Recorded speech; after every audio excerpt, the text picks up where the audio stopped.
ঘন জঙ্গলের ভেতরে আহত অবস্থায় একটি ছেলেকে দৌড়াতে দেখা যায়।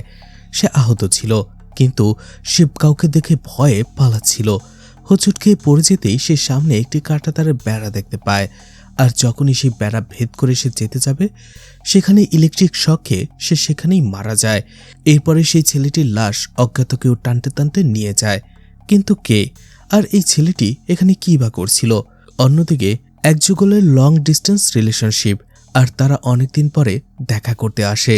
কিন্তু তাদের সাথে কি এমন ঘটেছিল, এই সব কিছুর উত্তর পাওয়া যাবে আজকের গল্পে।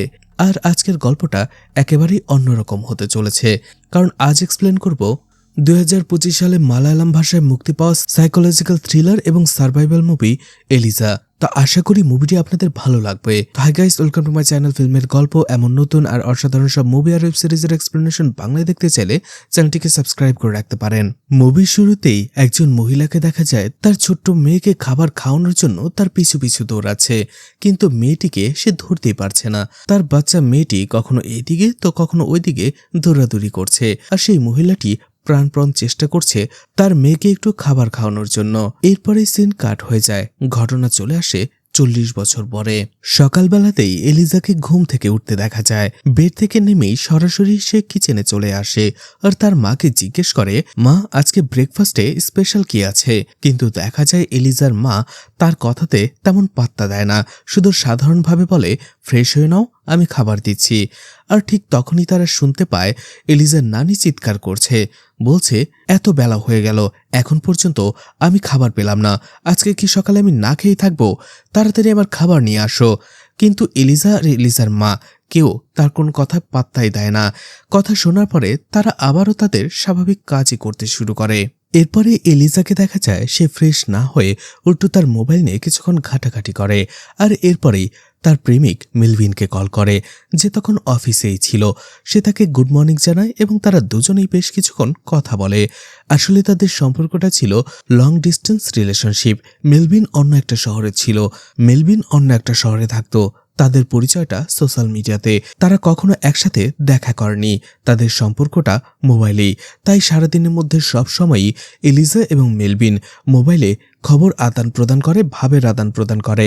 এরপরেই সন্দীপকে দেখানো হয়, যে একজন সাইকিয়াট্রিস্টের সাথে দেখা করে এবং অ্যাপয়েন্টমেন্ট নিতে যায়।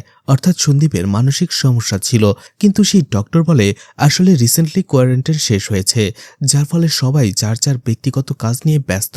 আর আমিও সবার মতো এখনই অনেক বড় বড় কেসগুলো হাতে এসেছে, এখনই আমি একজন পেশেন্টকে দেখতে যাচ্ছি, তাই আমি তোমাকে সময় দিতে পারছি না, আমি পরে তোমাকে ফোন করব। এরপরেই মেলভিন কল করে সন্দীপকে, আর তখনই জানা যায় এরা দুজন হচ্ছে ছোটবেলার বন্ধু। যাই হোক, মেলভিন সন্দীপকে বলে, তুমি যখন ফ্রি হও আমার সাথে একটু দেখা করো, দুজন বসে একটু আড্ডা দেব। এছাড়া তোমার সাথে আমার একটু ইম্পর্টেন্ট কথাও আছে। এদিকে দেখা যায় এলিজার মা যখন খাবার বানিয়ে ফেলে, তখন সে এলিজাকে দিয়ে এলিজার নানির কাছে খাবার পাঠিয়ে দেয়। কিন্তু খাবার দেখার পরে এলিজার নানি বলে, তোমরা আমাকে কি পেয়েছো? প্রত্যেকদিন একই রকম ফালতু খাবার কেন দাও? আমি এগুলো খাবো না। রেগে সে খাবারগুলো সে ছুঁড়ে ফেলে দেয়। এটা এলিজা দেখার পরে প্রচন্ড রেগে যায়, কিন্তু তারপরও সে তার নানিকে কিছুই বলে না, চুপচাপ সেখান থেকে রাগ কন্ট্রোল করে চলে আসে। এরপরে ঘন জঙ্গলের ভেতরে একটা লোককে আহত অবস্থায় দৌড়াতে দেখা যায়। সে এলোপাথারি এদিক ওদিক দৌড়াচ্ছিল আর বারবার পেছনে তাকাচ্ছিল, অর্থাৎ বোঝাই যাচ্ছিল লোকটাকে কেউ তাড়া করছে। আর সেই লোকটার থেকে বা কোনো পশুর থেকে বাঁচার জন্যই সে এরকমভাবে দৌড়াচ্ছে। কিন্তু কিছুক্ষণ এলোপাথারিভাবে দৌড়ানোর পরেই তার পা আটকে যায় একটি ফাঁদে। আসলে এই ফাঁদটা হয়তো কোনো পশু পাখি ধরার জন্যই বানানো হয়েছিল, কিন্তু তার পা সেই ফাঁদে আটকে যেয়ে সে সেখানেই পড়ে যায়, আর তার পাও অনেক বেশি জখম হয়ে যায়। ব্যথায় সে চিৎকার করতে থাকে। আর এরপরেই কোনো মতে সেই ফাঁদ থেকে নিজের পাটা বের করে খুঁড়িয়ে খুঁড়িয়ে সামনের দিকে এগিয়ে যেতে থাকে। আর একটু এগোনোর পরেই সামনে সে একটা কাঁটাতারের বেড়া দেখতে পায়।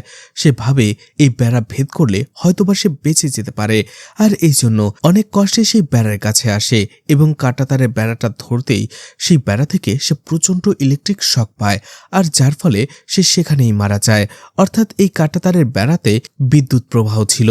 এর একটু পরেই দেখা যায় সেই লাশটাকে কেউ টেনে নিয়ে যাচ্ছে, অর্থাৎ এই লোকটাই এতক্ষণ এই আহত লোকটাকে পিছু করছিল, আর মারা যাবার পরে তার লাশটা সেখান থেকে সে টানতে টানতে নিয়ে যায়।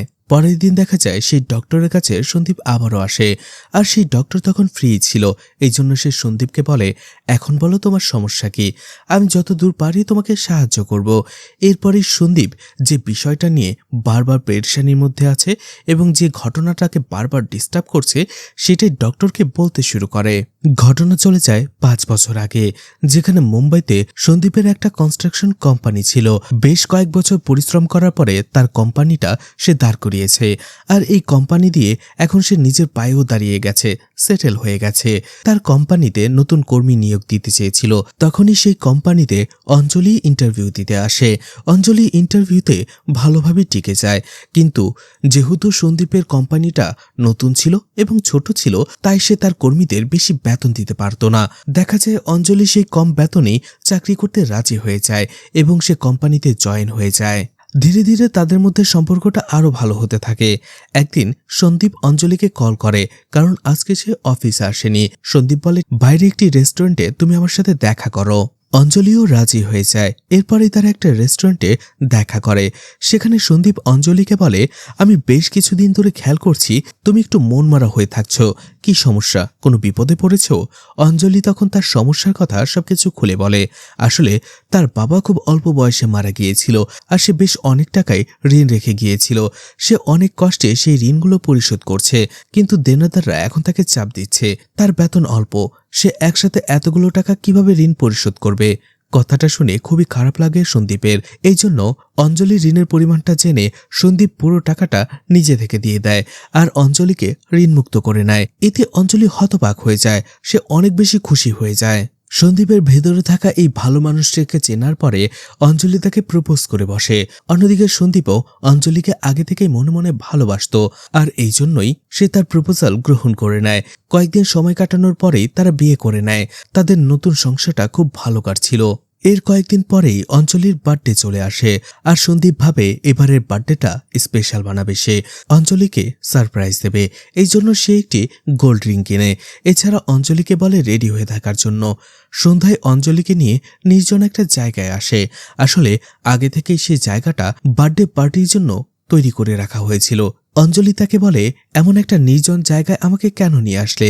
সন্দীপ বলে, একটু অপেক্ষা করো। এরপরেই সন্দীপ সেই গোল্ড রিংটা অঞ্জলিকে দেয়। তাছাড়া একটা ব্র্যান্ড নিউ কারও তাকে উপহার দেয় তার বার্থডে গিফট হিসেবে।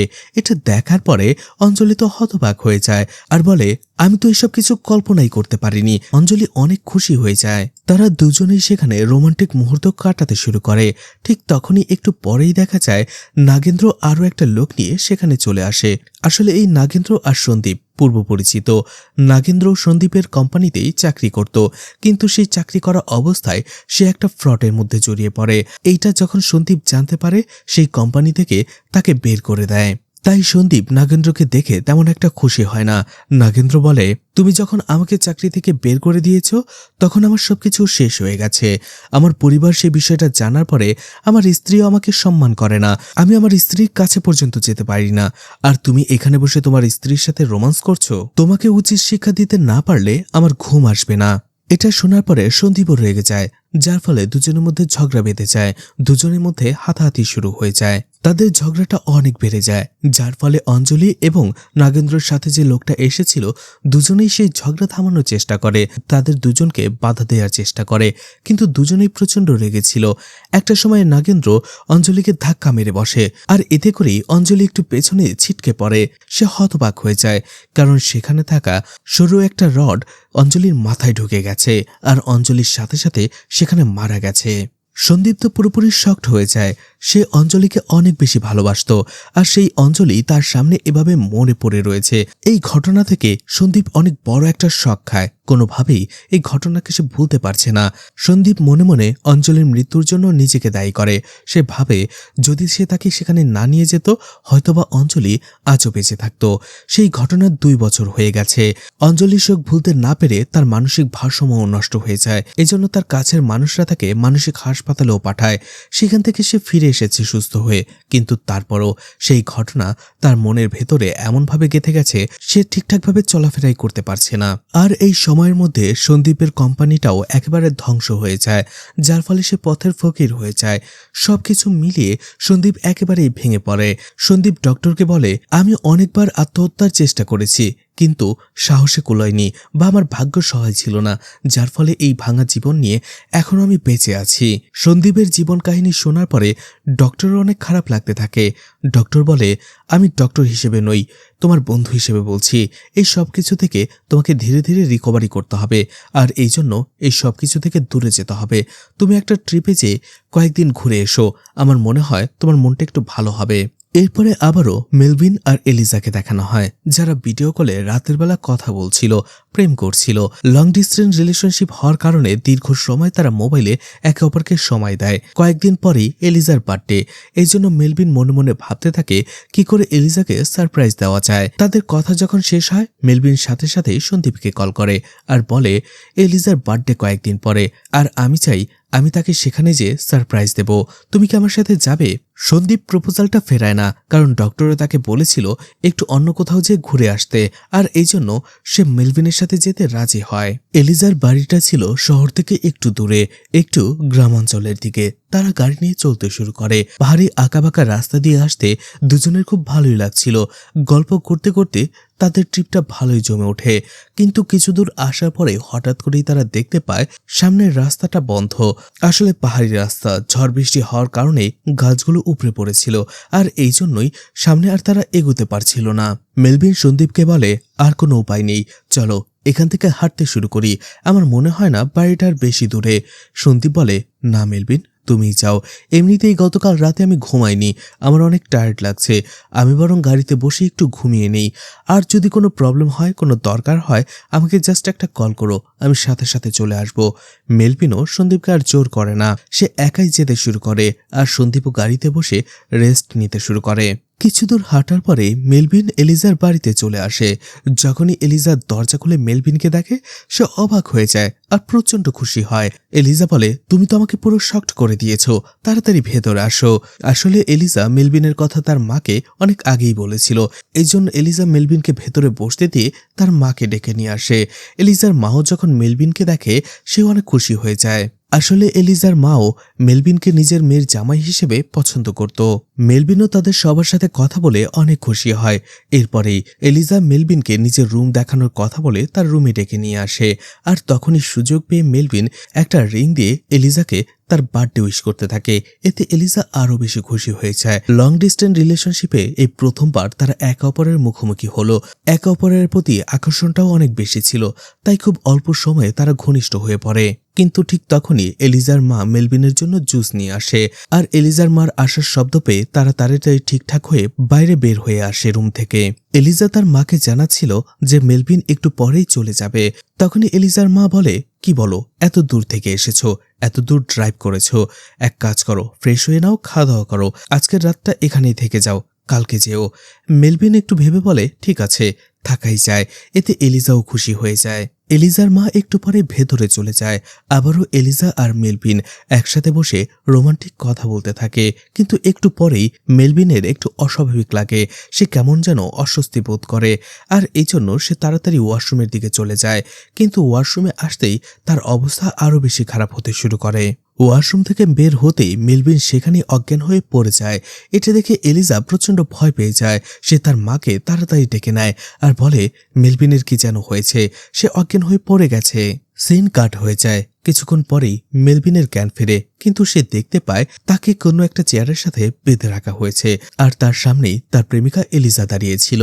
এলিজা মেলভিনকে বলে, কতদিন পরে তুমি আমার কাছে এলে, তুমি আমাকে সারপ্রাইজ দিতে এসে আমাকে অনেক খুশি করেছো, নিজে থেকেই আমার ফাঁদে পা দিয়ে ফেলেছো। মেলভিন একটু অবাক হয়, কিন্তু সে বুঝতে পারছিল তার শরীরে অনেক ব্যথা করছে। তখনই এলিজা বলে, কি পেটে অনেক ব্যথা করছে তো? আসলে আমি তোমার পেট কেটে কিডনিটা বের করে নিয়েছি, আর একটু পরেই তুমি মারা যাবে। মেলভিন বুঝতে পারছিল না এলিজা এগুলো কি বলছিল। এরপরে এলিজা বলে, তুমি মারা গেলেই এরপরে তোমার বডির মাংস টুকরো টুকরো করে আমি রান্না করে খাবো। মেলভিন এলিজার এসব কথা শুনে প্রচন্ড বিরক্ত হয় আর বলে, সত্যি সত্যি আমার পেটে ব্যথা করছে, আর এখন মজা করার সময় নয়, তুমি আমাকে কোনো একটা মেডিসিন দাও। তখন এলিজা বলে, কি বলছো? আমি মজা কেন করব? আমি কি সত্যি সত্যি তোমার প্রেমিকা নাকি? আমি যা বলেছি সত্যি সত্যি বলেছি, একটু পরে যখন উপরে চলে যাবে তখন বুঝতে পারবে। এলিজা সেই রুম থেকে বের হয়ে যায়, দরজাটা লক করে। এদিকে মেলভিন নিজেকে কিছুতেই সেই চেয়ার থেকে ছাড়াতে পারছিল না, তার পেটও প্রচন্ড ব্যথা করছিল, সে চিৎকারও করতে পারছিল না। রুমের বাইরে আসার পরে এলিজার মা তাকে একটা কৌটো দেয়, আর সেই কৌটোর ভেতরেই মেলভিন যে রিংটা তাকে দিয়েছিল সেটা রেখে দেয়। তখনই দেখা যায় সেই কৌটোর ভেতরে এমন আরো অনেক রিং রয়েছে। অর্থাৎ এলিজা এবং তার মা এভাবেই ছেলেদের ফাঁদে ফেলে, এবং যখনই তারা তাদের বাড়িতে আসে তখনই তারা তাদের এভাবেই আটকে ফেলে, মেরে ফেলে। এদিকে বেশ কিছুক্ষণ পরে সন্দীপের ঘুম ভাঙে, কিন্তু দেখতে পায় মেলভিন এখনো ফেরেনি। এটা তার একটু দুশ্চিন্তা হয়। অন্যদিকে দেখা যায় রুম থেকে বের হয়ে এসেছিল এলিজার নানি। সে এলিজা এবং তার মেয়ের উদ্দেশ্যে বলে, তোমরা কি এই ছেলেটিকেও মেরে ফেলেছ? তোমরা আর ভালো হবে না কখনো। তখনই এলিজার মা প্রচন্ড রেগে যায় আর এলিজার নানিকে বলে, চুপচাপ যা হচ্ছে দেখে যাও, কথা বলবে না। আমাদের বিষয়ে নাক গলাতে আসলে যতটুকু খাবার পাও খাওয়ার জন্য সেটাও বন্ধ হয়ে যাবে। এদিকে দেখা যায় সন্দীপ গাড়ির বাইরে এসে আরো কিছুক্ষণ অপেক্ষা করে। মেলভিন ফিরে না আসাতে সে ভাবে গাড়ির ভেতরে যে সে আবারও কিছুক্ষণ অপেক্ষা করবে, কিন্তু দেখতে পায় তখন যে গাড়ি থেকে বের হয়েছিল তাড়াহুড়ো করে গাড়ির চাবিটা সে ভেতরে রেখেই বের হয়ে গিয়েছিল। এখন গাড়ির সবগুলো দরজা লক হয়ে গেছে, যার ফলে এখন সে আর গাড়ির ভেতরে ঢুকতে পারবে না। এদিকে বাধ্য হয়ে সে বারবার মেলভিনকে কল করে, কিন্তু মেলভিন তার ফোনটাও ধরছিল না। সন্দীপের টেনশনটা বেড়ে যায়। এদিকে মেলভিন সেই রুমের ভেতরেই ব্যথায় কাতরাচ্ছিল। মেলভিন বারবার এলিজার নাম ধরে ডাকছিল আর বলছিল, আমাকে এখান থেকে বের করো, অসহ্য যন্ত্রণা হচ্ছে পেটের ভেতরে। অন্যদিকে দেখা যায় এলিজা এবং তার মা কিচেনে বসে তারা কি কি খাবার রান্না করবে সেটাই ভাবছিল। এলিজা তার মাকে বলে, মেলভিন মারা যাবার পরে তার বডির মাংস দিয়ে কি কি রান্না করবে, কি কি নতুন আইটেম তৈরি করা যায়। এছাড়া আগামী 1 মাসের জন্য আমাদের আর কোনো টেনশন থাকবে না, ধীরে ধীরে পরবর্তী প্ল্যান করা যাবে। এলিজার মাও বলে, হ্যাঁ ঠিকই বলেছ। ঠিক ওই সময়টাতে দরজায় কলিং বেল বাজে। কলিং বেলের শব্দ শুনে দুজনেই চমকে ওঠে, কারণ এই সময়টাতে তাদের বাড়িতে কারোরই আসার কথা নয়। তাহলে কে আসলো? এলিজার মা এলিজাকে বলে, ঠিক আছে তুমি যে দরজা খোলো। এলিজার দরজা খুলতেই সেখানে সন্দীপকে দেখতে পায়। সন্দীপ প্রথমে এলিজাকে নিজের পরিচয় দেয় আর বলে, তুমি তো এলিজা, আমাকে গাড়িতে বসিয়ে রেখে মেলভিন চলে এসেছিল তোমার সাথে দেখা করতে। অনেকটা সময় হয়ে গেছে, এখনো ফিরল না। এছাড়া ফোন দিচ্ছি, ফোনটাও রিসিভ করছে না। কথাগুলো শুনে এলিজা পুরোপুরি শকড হয়ে যায়, কিন্তু সেটা সে সন্দীপকে বুঝতে দেয় না। এলিজা কথা ঘুরিয়ে বলে, আসলে মেলভিন বাজারে গেছে, তুমি ভেতরে এসে বসো, ও এখনই এসে পড়বে। সন্দীপ স্বাভাবিকভাবেই ভেতরে যেয়ে বসে। এলিজা এরপরেই তার মায়ের কাছে কিচেনে চলে আসে। উটকো এই ঝামেলা দেখে দুজনেই বিপদে পড়ে যায়, টেনশন হতে থাকে। এলিজার মা বলে, মেলভিন যে একা আসেনি, সাথে যে তার বন্ধু এসেছে এটা সে তোমাকে বলেনি? এলিজা বলে, না, ও তো আমাকে একবারের জন্য কথাটা বলেনি।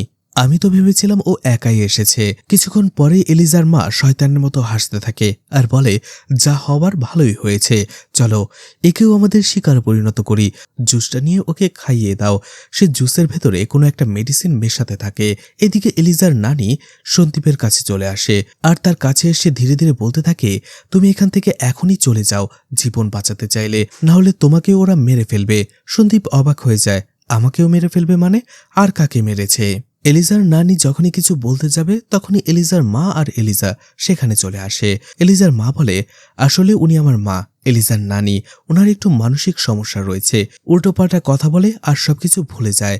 আমাদের বাড়িতে যখনই নতুন কেউ আসে তখনই তাদের সামনে এসে এমন উল্টোপাল্টা কথা বলে।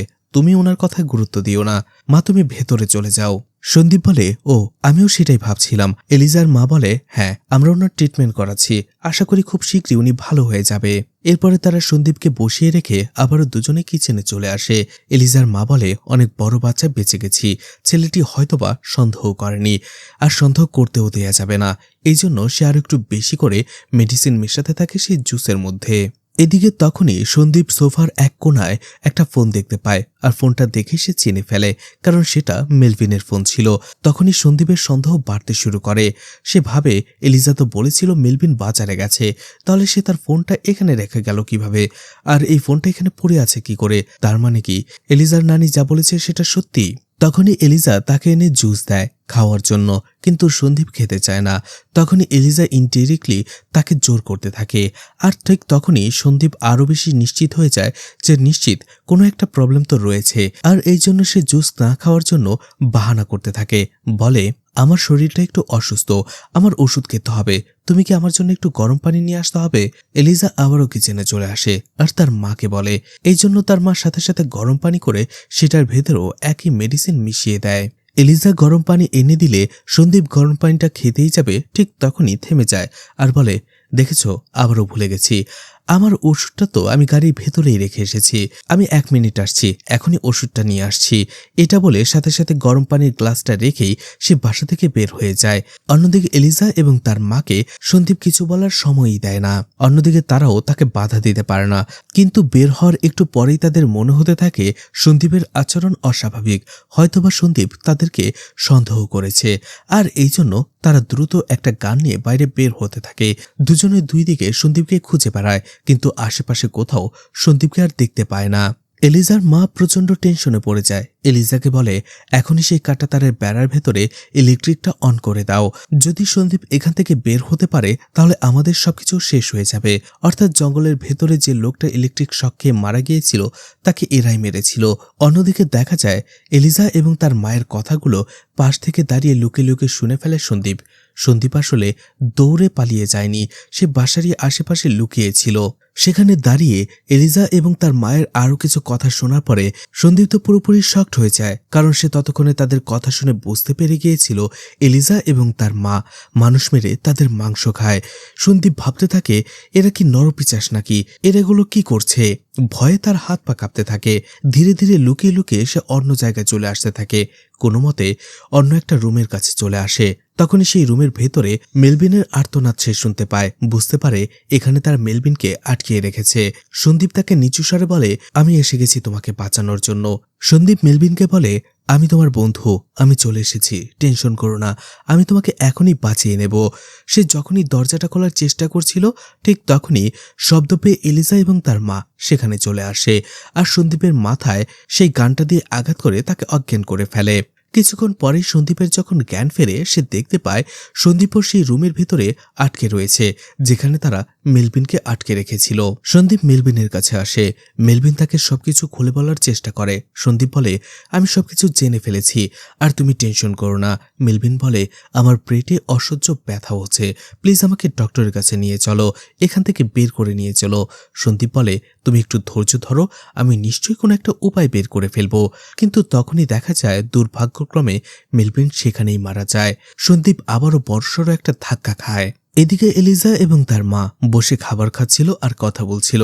এলিজার মা বলে, ছেলেটা যেমন বিনা বাধায় আমাদের ফাঁদে পা দিয়েছিল ঠিক একই রকম তাকে বশ মানাতে আমাদের তার থেকেও বেশি কষ্ট করতে হয়েছে, আর তাই মেলভিন পরে জ্ঞান ফেরার পরে আগে সন্দীপের বডিটাকে কেটে টুকরো টুকরো করতে হবে। এলিজা বলে, ঠিক আছে। ঠিক তখনই দেখা যায় সুযোগ পেয়ে এলিজার নানি সেই রুমের দরজাটা খুলে দেয় আর সন্দীপকে বলে, তুমি এখনই এখান থেকে পালিয়ে যাও, ওরা টের পেলে তোমাকে মেরে ফেলবে। কিছুক্ষণ পরে এলিজা যখন সন্দীপকে চেক করার জন্য সেই রুমে আসে সে আটকে ওঠে, কারণ সেখানে সন্দীপ ছিল না। দ্রুত সে আশেপাশে খুঁজতে শুরু করে। এদিকে দেখা যায় সন্দীপ সেখান থেকে পালিয়ে সেই বাড়ি থেকে বের হতে না পেরে অন্য একটি স্টোর রুমে লুকিয়েছিল, কিন্তু সেখানে যাওয়ার পরেও সে আরো বেশি চমকে যায়, কারণ সেখানে অন্য একটা লোকের কাটা মাথা ছিল। এটা দেখে ভয়ে তার হাত পা কাঁপতে শুরু করে আর বুঝতে পারে এলিজা এবং তার মা কত বড় সাইকোপ্যাথেরা। ভয়ে সন্দীপের শরীর থেকে তার আত্মাটাই উড়ে যায়। সন্দীপকে খুঁজে না পেয়ে এলিজা তাড়াতাড়ি তার মায়ের কাছে আসে আর পুরো ব্যাপারটা খুলে বলে। এতে এলিজার মা প্রচন্ড রেগে যায় আর বলে, নিশ্চয়ই সন্দীপ সেই দরজাটা একা খুলতে পারেনি, এটা হয়তোবা তোমার নানির কাজ, তাড়াতাড়ি এখনই যাও, ও নিশ্চয়ই এই বাড়ির ভেতরে এখনো রয়েছে, বের হতে পারেনি। এদিকে সন্দীপকেও দেখা যায় সেই বড় বাড়িটার এদিক ওদিকে লুকিয়ে লুকিয়ে ফিরছিল। সে শুধু ভাবছিল যে করেই হোক এই বাড়ির বাইরে যাবার চাবিটা তাকে খুঁজে বের করতে হবে। আর এভাবেই অনেক লম্বা সময় ধরে সন্দীপ, এলিজা এবং তার মায়ের মধ্যে একটা চোর পুলিশের খেলা হয়। কোনোভাবেই তারা সন্দীপকে ধরতে পারছিল না। মা আর মেয়ে হাঁপিয়ে যায়। কিন্তু একটা সময় সন্দীপ যখন একটা কোণেই লুকিয়েছিল তখনই জানালার পেছন দিয়ে এলিজার মা এসে তার গলা চেপে ধরে আর এলিজাকে ডাকতে শুরু করে। এদিকে সন্দীপ নিজেকে ছাড়ানোর জন্য হাতড়াতে থাকে। তখনই তার হাতের কাছে সে একটা কলম পায়। কলমটা দিয়েই সে এলিজার মায়ের হাতে আঘাত করে আর নিজেকে ছাড়িয়ে নিয়ে সেখান থেকে পালাতে শুরু করে। ঠিক ওই সময়টাতে এলিজা সেখানে চলে আসে আর সন্দীপকে পালাতে দেখেই সাথে সাথে তার পায়ের দিকে গুলি করে বসে আর গুলিটা লেগেও যায়। সন্দীপ আহত হয়ে যায়, কিন্তু তারপরও সে থেমে থাকে না, খুঁড়িয়ে খুঁড়িয়ে যেতে শুরু করে। তারা আবারও সন্দীপকে খুঁজতে শুরু করে। ঠিক তখনই অতর্কিতভাবে সন্দীপ এলিজার মায়ের উপরে হামলা করে এবং তার গলায় ছুরি ধরে আর এলিজাকে বলে গান নামাতে, নইলে এলিজার মাকে সে মেরে ফেলবে। যার ফলে বাধ্য হয়ে এলিজা গানটা নামিয়ে ফেলে। তখনই সন্দীপ এলিজার নানিকে ডাকে আর বলে, আন্টি আপনি এখনই চাবিটা নিন, আমরা এখান থেকে পালিয়ে যাব। এলিজার নানি যখন এলিজার মায়ের কাছ থেকে চাবিটা নিতে যাবে তখনই এলিজার মা এলিজাকে বলে, চুপচাপ দাঁড়িয়ে কি দেখছো, গুলি করো। ঠিক তখনই এলিজা সন্দীপের দিকে ফায়ার করে, কিন্তু সেই গুলিটা যেয়ে লাগে এলিজার মায়ের মাথায়। এলিজার মা সেখানেই মারা যায় সাথে সাথে। এলিজা তার মায়ের এই অবস্থা দেখে পুরোপুরি শকড হয়ে যায়, কান্নায় ভেঙে পড়ে, বলতে থাকে আমি নিজের মাকে মেরে ফেললাম। এদিকে ঠিক তখনই পেছনে সন্দীপ এসে দাঁড়ায় আর বলে, আমি নিজে মারা যাব, কিন্তু তারপরও আমি তোমার খাবারের প্লেটের খাবার হতে পারবো না। গানটা দিয়ে সে এলিজার মাথায় আঘাত করে। এলিজা সেখানেই অজ্ঞান হয়ে যায়। এরপরে সিন কাট হয়ে যায়। একটু পরে দেখা যায় সন্দীপ এবং এলিজার নানি তারা জঙ্গল দিয়ে হাঁটছিল। আসলে সন্দীপ এলিজার নানিকে সেখান থেকে মুক্ত করে নিয়ে এসেছিল। এলিজার নানি না থাকলে সন্দীপও তাদের খাবারে পরিণত হতো। জঙ্গলে তারা বেশ কিছুক্ষণ হাঁটে, কিন্তু হঠাৎ করেই সন্দীপ দেখতে পায় এলিজার নানি আশেপাশে কোথাও নেই। সে ভয় পেয়ে যায়, এলিজার নানিকে আন্টি আন্টি বলে ডাকতে শুরু করে। ঠিক তখনই পেছন থেকে অজানা কেউ এসে সন্দীপের পিঠে ছুরি বসিয়ে দেয়। সন্দীপ অবাক হয়ে যায়। পেছনে তাকাতেই সে আরো বেশি অবাক হয়, কারণ সেই অজানা লোকটা আর কেউ নয়, এলিজার নানি ছিল। অর্থাৎ এলিজার নানিও তাদেরই মতো মানুষের মাংস খায়। এলিজার নানি বলে, আমি ওদেরকে মানুষের মাংস খাওয়া শিখিয়েছি। আর এভাবে এলিজার নানি সন্দীপকে ছোট্ট একটা ফ্ল্যাশব্যাক বলতে থাকে। এলিজার নানি মল্লিকার যখন বিয়ে হয় তখন তারা হানিমুনে আসে, কিন্তু কিছুদিন পরে মল্লিকা জানতে পারে তার হাজবেন্ড রাজন ড্রাগসের ডিল করে আর এতে তাদের মনোমালিন্য হয়। কিন্তু রাজন তাকে মানিয়ে নেয় আর বলে এবার যদি সে দেশে ফিরে যেতে পারে তাহলে এই কাজ ছেড়ে দেবে। মল্লিকাও এটা মেনে নেয়, কিন্তু তখনই আমেরিকাতে এই ড্রাগসের ডিলিং এর জন্য পুলিশ চেকিং অনেক বেশি বাড়িয়ে দেওয়া হয়, যার ফলে মল্লিকা আর রাজন সেই হোটেল থেকে কোনোভাবে বের হতে পারছিল না। এদিকে তাদের কাছে থাকা ক্যাশ টাকাও ধীরে ধীরে ফুরিয়ে আসছিল। দুজনেই টেনশনে পড়ে যায় এরপরে কি হবে। ঠিক তখনই তারা জানতে পারে কোনো একটা জায়গা থেকে একটা প্রাইভেট জেট গোপনে আমেরিকা থেকে ইন্ডিয়াতে আসছে। তারা দুজনেই সিদ্ধান্ত নেয় সেই জেটে করেই তারা ইন্ডিয়াতে ফিরে যাবে। সেই জেটটা আকাশে ওড়ার কিছুক্ষণ পরেই আবহাওয়া খারাপ হতে শুরু করে আর খারাপ আবহাওয়ার কারণে একটা সময় সেই জেটটা ক্র্যাশ করে বসে। যদিও সেই ক্র্যাশটা এত ভয়াবহ ছিল না, যার ফলে বিমানের বেশিরভাগ যাত্রী বেঁচে ছিল।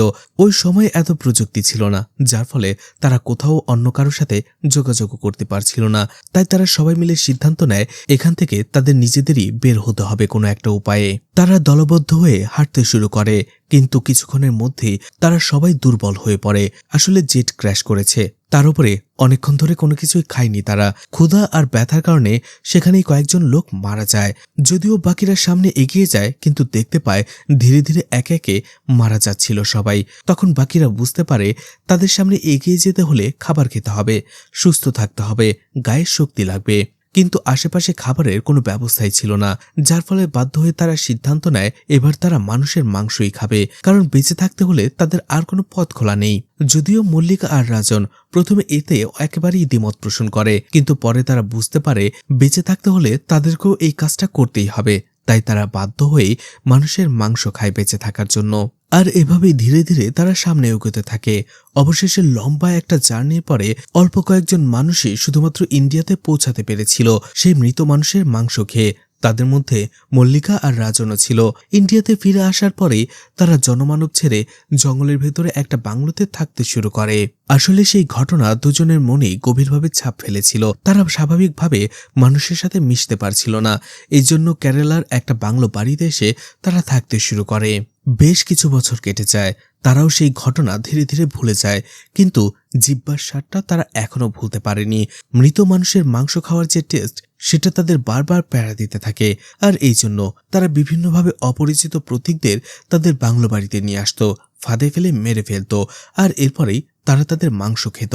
মল্লিকা আর রাজনের একটি মেয়েও হয়েছিল, আর তারা দুজনের সিদ্ধান্ত নিয়ে মল্লিকা তার মেয়েকে মানুষের মাংস খাওয়া শেখায়, যেটা মুভির শুরুতে দেখানো হয়েছিল। আর ধীরে ধীরে এলিজার মায়েরও সেটা অভ্যাসে পরিণত হয়ে যায়। এলিজার মা বড় হবার পরে বিয়ে হয়ে যায়, এলিজার জন্ম হয়, আর তখন থেকেই তার রূপ পরিবর্তন হতে শুরু করে। আসলে সে বুঝতে পেরেছিল তার মা মল্লিকার কারণেই তার আজকে এই অবস্থা। সে স্বাভাবিক মানুষে পরিণত না হয়ে মানুষ খেয়েও একটা রাক্ষসে পরিণত হয়েছে। এই জন্য তারা জনসমাজে যে বসবাসও করতে পারছে না।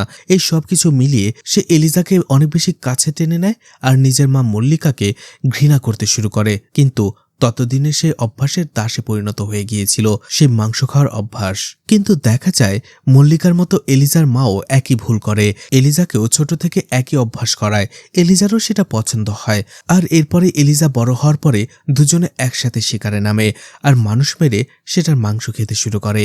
এদিকে এলিজার মা এলিজার নানিকে শাস্তি হিসেবে শুধুমাত্র সাধারণ খাবারই দিত, সবজি, মাছ, মাংস এগুলো, কিন্তু মানুষের মাংস দিত না। আর এতে প্রায় অতিষ্ঠ হয়ে পড়েছিল মল্লিকা। মল্লিকা সন্দীপকে বলে, যখনই সেই বাড়িতে আমি তোমাকে প্রথম দেখেছিলাম, আমি ঠিক করে নিয়েছিলাম যে আমি তোমার মাংস খাবই। মল্লিকা বলে, আর এই জন্যই মা আর মেয়ের হাত থেকে বাঁচিয়ে আমি তোমাকে এখানে নিয়ে এসেছি, যাতে তুমি আমার শিকারে পরিণত হতে পারো। সবকিছু শোনার পরে সন্দীপ যেন ভয়ে পাথর হয়ে যায়। সে বুঝতে পারছিল না এ কোন সাইকোদের পাল্লায় সে পড়েছে। ধীরে ধীরে সে অনুভব করতে থাকে হয়তোবা তার জীবনের শেষ এখানেই, সে এখান থেকে আর বেঁচে ফিরতে পারবে না। ঠিক তখনই তার প্রিয় মানুষের মুখটা তার কল্পনাতে আসে, অর্থাৎ অঞ্জলিকে সে ইমাজিনেশন করতে শুরু করে। এরপরেই মল্লিকা সন্দীপকেও সেখানেই মেরে ফেলে। 6 মাস পরের ঘটনা দেখানো হয়। সেই রাস্তা দিয়ে আরো একটা লোক গাড়ি দিয়ে যাচ্ছিল, কিন্তু হঠাৎ করেই তার গাড়িটা নষ্ট হয়ে যায়। গাড়ি থেকে বের হয়ে লোকটা সাহায্যের জন্য আশেপাশে তাকাতে থাকে। কিছুদূর আসার পরে এলিজার বাংলোটা সে দেখতে পায়। লোকটা অবাক হয়ে যায়, এত ঘন জঙ্গলে এত বড় আর সুন্দর একটা বাড়ি। যাই হোক, সাহায্য তো পাওয়া যাবে। লোকটা দরজায় নক করতেই এলিজা দরজা খোলে, আর লোকটাকে দেখে এলিজা মুচকি হাসে। অর্থাৎ এলিজার মা মারা গেলেও এলিজার নানি আর এলিজা এখনো মানুষ শিকার করেই চলছে, আর তারা তাদের নতুন শিকার পেয়ে গেছে। আর এখানেই এই মুভিটা শেষ হয়ে যায়। এলিজা এবং তার নানি এখনো ধরা পড়েনি, কিন্তু হয়তোবা একটা না একটা সময় অবশ্যই ধরা পড়বে। পাপ আর মিথ্যে কখনো চাপা থাকে না, পাপ কখনো কাউকে ছেড়ে কথা বলে না। একটা না একটা সময় সেটা বাইরে বের হয়েই আসবে। তো মুভিটা আপনাদের কাছে কেমন লেগেছে কমেন্ট করে জানাতে পারেন। আর মুভিটা ভালো লাগলে লাইক, কমেন্ট, শেয়ার করে পাশে থাকতে পারেন। তো আজকের মতো বিদায় নিচ্ছি। আবারও দেখা হবে নতুন কোনো মুভি বা ওয়েব সিরিজ নিয়ে। ততক্ষণ পর্যন্ত ভালো আর সুস্থ থাকবেন সবাই। আজকের মতো বিদায় নিচ্ছি। আল্লাহ হাফেজ।